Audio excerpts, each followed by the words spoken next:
USDCAD today analysis. Hello friends and welcome to your channel TubeCore. In this video we'll talk about dollar against Canadian. So before we start the video, if you're new to the channel, to make sure you subscribe, like and share.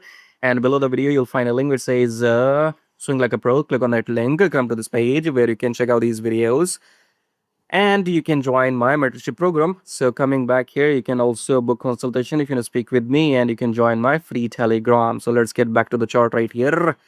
Where are we? So let's do the top down approach with weekly time frame. Weekly we are above the EMA, making new highs. So we had been going up since last 5 weeks. Okay, coming back to Delhi, we are exhausted. It's a touch me not pair, don't touch it. Okay, don't try to trade USD CAD if you're a swing trader, because it's a fucked up pair right now.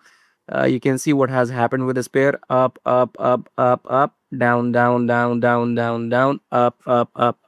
It doesn't bloody give the chance to even enter. Okay, in this trend you did not have a chance to enter. In this uptrend you did not have a chance to enter. Okay, no pullbacks, no meaningful pullbacks here. It's a fucked up pair.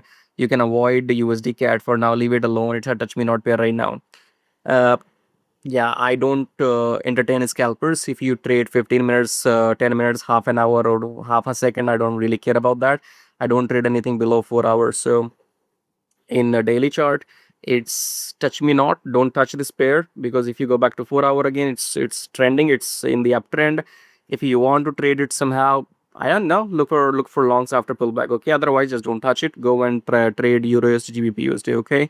Anyways, if you want to enter and exit with me, then join the Swing Like a Pro program, and I'll see you in the next video. Subscribe, like, and share. Till then, take care.